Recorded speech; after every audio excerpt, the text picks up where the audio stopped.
All right, day 16 of 100 days of surrender. And I've been sitting here for a couple of minutes trying to figure out, like, oh, what do I want to share? Like my life is pretty quiet right now.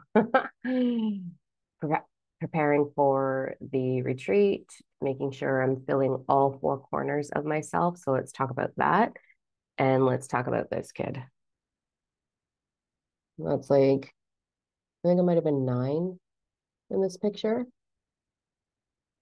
This is how I fell in love with myself, was this little girl.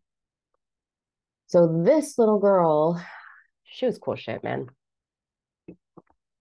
She had the ability to brush stuff off her shoulders. She had the ability to express herself freely.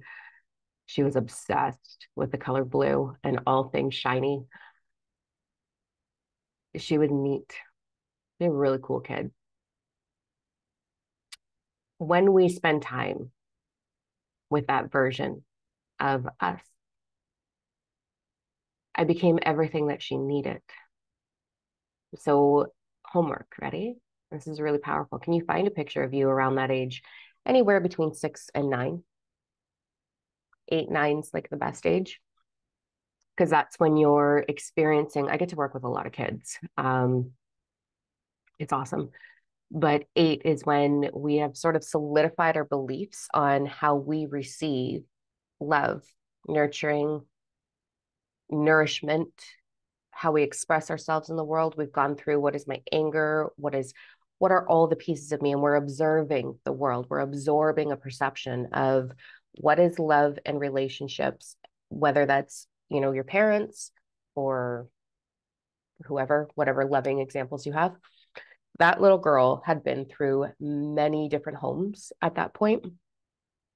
Um, she had been abandoned over and over and over again, and somehow thought there's something wrong with me if no one wants to keep me.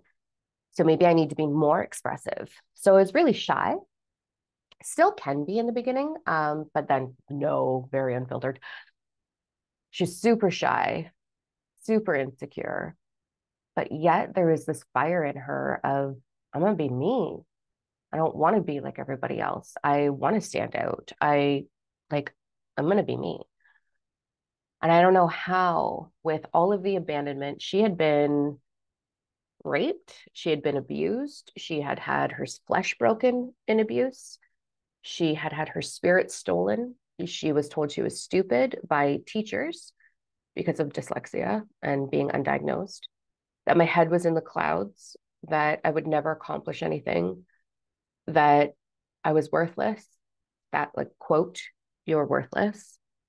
Um, you're annoying. All kinds of wonderful statements that little girl got. And somehow, I don't know how, man, she kept going. She was like, all right, I'm going to try this instead. All right, I'm going to try this instead. Very much in my own imagination, in my own lofty little land, in my little psychic world. And with kids at 8, we've solidified that belief structure. And we start to demonstrate putting feels out through humor at 8 years old. We start to explore, what can I get away with? How do I express myself? Let's explore it through being funny and see how that's reciprocated. Um, she wasn't very funny. She was super dorky, and I'm really proud of that. That's still super dorky. I think I'm funny, but the rest of the world probably doesn't. Anyway, so to fall in love with your now, this is the biggest piece. If you can find a picture of yourself and sit with it and remember that babe, remember them, connect with them, talk with them, love them. This journey is wild when we do that. And through that whole process, because of all of the abandonment, like, that girl just needed to feel safe. And in the beginning, there wasn't a lot of trust with that process. There was a lot of like, oh, sure. And I had truly abandoned myself, um, really, truly abandoned myself and tried to morph and fit in wherever I could. in order to not feel abandonment. Whatever I needed to be, the psychic piece in me. I remember being in, like, I lived in multiple homes, um, many, many different homes. There's a real painful story attached to that, but I'll share that another day. Um, and I just felt worthless and I was psychic. So in every home, I would sit back and observe, how did the family dynamic work? What was my role in this dynamic? What did they need me to be in order for me to be kept? And that is dangerous. I did that all the way through my 20s. Man, I abandoned myself. I had no idea who I was. So when I started doing that work, working with that photo and remembering her imagination, I would spend hours in my room, rearranging my room, putting on a rock concert, dancing. I love to dance. Oh my God. Um, Hiding and escaping through that imagination. And so trying to bond with that version of myself took a while because there was no trust there because of the abandonment that I had offered. I completely pushed her aside and was just like, how do we do this? Um, and then it started getting better. So that picture work, I sat and I let her write. What did she really want to say? And it was vile. It was a lot of anger, a lot of sadness, a lot of disappointment, a lot of like, why? Why did you do that to me? And how could you do that to me? Who does this to a child? Who hurts purposely and steals every piece of their physical, emotional, mental, and spiritual being? Who destroys a 9-year-old human? And that curiosity adds into why. Like, what did I do wrong? What did I do to deserve this? That was a long journey with a lot of tears and a lot of anger. And that little girl, because of all of that, ended up getting um, what would be labeled as like aggressive fibromyalgia, lupus, rheumatoid arthritis, like all of that trauma sat in her body. And there's still fragments of that there. So unfair. So unfair. So my journey started with, what does she need from me and how do I give her that? And so I became her protector. I became her voice. I became her companion. I became her nurturer. And I just unleashed every bit of love that I do have on her, for her, with her. I would imagine that she was hanging out with me. I still do this to this day. I think it's super powerful. Anytime that I go for a drive and I get to put on tunes because I'm driving longer than 5 minutes, oh, she's in the car with me. And I'm like, what do you want to listen to, kid? Like, this is for you. Look at our life. I've taken her on a tour of my home. I have shown her my bank account. I have shown her my closet, my clothes, my shoes, my dog, her kids. I've shown her everything. And I am very mindful of checking in with her all of the time. And this beautiful thing happens when we spend time with her in like third person almost. Like she's just hanging out. All the versions of you. You can do this with yesterday you. You can do this with any version of you. My favorite is 8-year-old you. I find that's the biggest impact. So the more I hung out with her, and the more I learned her, studied her, honored her, healed her, the more I came to life. And then this beautiful moment, there's a defining moment that I had where she merged with my now self. And I was in the kitchen, like I remember it. I will never, this is a core memory. I will never forget this moment. I've done so much work with her, and I still do. But there was this defining moment. I was in the kitchen with Frankie, and no one was home, which was great. And I was kind of singing and dancing around the kitchen and doing some cooking and stuff. And then I was like, oh, I wonder what she wants to do. So it was Janet Jackson. I was obsessed with Janet Jackson. Oh, like hardcore when I was her age. And so I put on Janet Jackson and I started dancing the way she used to dance, which was a quirky little move she had. And so I started doing that, imagining that she was with me and playing and giving her permission to feel. Because, like, I love to move, I love to dance. Okay. And I had this little, like, the sidestep thing that you do. Well, instead of a sidestep, I would take my right leg and shoot it as far back behind me to the left as I could, and then be like, yeah, and then do the other side. And this was like my big giant move, and I took up all the space that my little body was. Um, Super quirky, dorky, awesome. So I started doing that in the kitchen. Of course, Frankie's like, what is going on? And it was just like, I'm giving you permission to just be, because that used to get picked on, that used to get made fun of how I expressed myself. And so I was like, no, man, like, let's do it. And as I was doing it, I was kind of laughing, and the amount of freedom and euphoria that I was feeling, this merging happened where all of a sudden, this realization of I am a grown ass woman living through the eyes of my most authentic self. Holy shit. And like I cried, happy cry. I think that is the biggest piece to falling in love with yourself. I'm her voice. I don't disrespect my body, except for like 2 days before my period. I'll get a little fat shamey, um, which is hormones, and it's awesome. Like, I don't know. And that's just new in the last like year or whatever. I'm pre-meni as well. So that's awesome. That's the only time. And I'll catch it and I'll be like, oh, we're not doing that. We're not doing that. And that's not for her. I'm her voice. I don't shame her. I don't shame her body, her intelligence, her goals, her imagination, her creativity, the way she expresses herself, the way she moves. Not a chance in hell. I honor that little girl. I worship that little girl.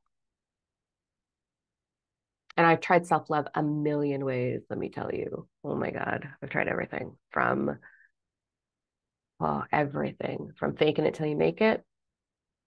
Kind of helps. I remember one summer after I got sick, I went from very underweight to relatively fit, kind of like yoga instructor into mild bodybuilding. Um, then got sick and went all the way up to like 210 pounds, which is a lot on my little frame. I'm very small boned. It was a lot of meat. And at that height of 200 pounds ish, I remember going to a gathering, like a backyard bonfire party, and wearing a white string bikini and being like, you know what? I'm fucking putting it out there. Like, I don't care. Like, so extreme, right? Don't be that extreme. It's super uncomfortable. And the whole time I'm at this massive party, there's like 100 people that I don't even really know. And they're people are coming up to me and being like, you are inspiring me. Like the fittest, skinniest girls. This was a defining moment for me. These women who had bodies that I would have given anything for at that time in my life. These women who were beautiful, youthful, coming up to me, half covered up, and being like, you're inspiring me. Like, I could never. I have like a little stretch mark here. I've got my stomach. I've had 2 kids. Okay. I wasn't meant to have kids. I have no waistline whatsoever. Kids went right out. My stomach is an upside down, wrinkly heart, like a cat.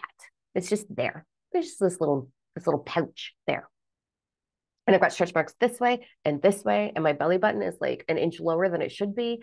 Um, like, and on top of that, I'm like super curvy at this time, right? And I'm looking at these women and I'm like, holy shit, man. We're just like, do we never get it? Do we never get to the point of being like, I love this? And so, as extreme as that was, and as uncomfortable as that was, it twisted the realization of why? Why can't we fall in love with this? What the actual F? Which then progressed into my body is not my identity. Please take that. Please own that piece. Your body is not your identity, it is your experience. We are in a society that profits off of self-loathing. Yep. We are inundated with, oh, BBB, like all of these things. The beauty standard is obnoxious. but it's not your identity. And so that 8-year-old little girl with her inner rebellion of, I don't want to be like everybody else. I don't want to fit in.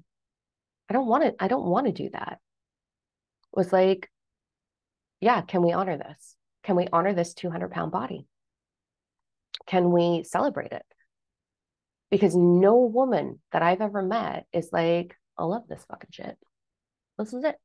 What? What? So that put me on a different spin where I stopped paying attention to my body being my identity and instead my energy and what I'm here to do and be and showcase. That was a huge, huge foot for me. It didn't happen right away, let me tell you. And then when I moved to Central America, I lived in Costa Rica for a while. You get to walk around in a bikini. At that point, it's about 190 pounds. This is many years later, 190 pounds. And my whole, anyway, you don't think about it there because everybody's just a shape. It doesn't matter. And that was the most liberating experience where I didn't do my hair, I didn't wear makeup, and I walked around in a bikini all the time and never thought about it ever. And then I come back to Canada and it's like, oh, I guess we think about this. This is what we do. It's a little bit of a mind fuck there, but anyway.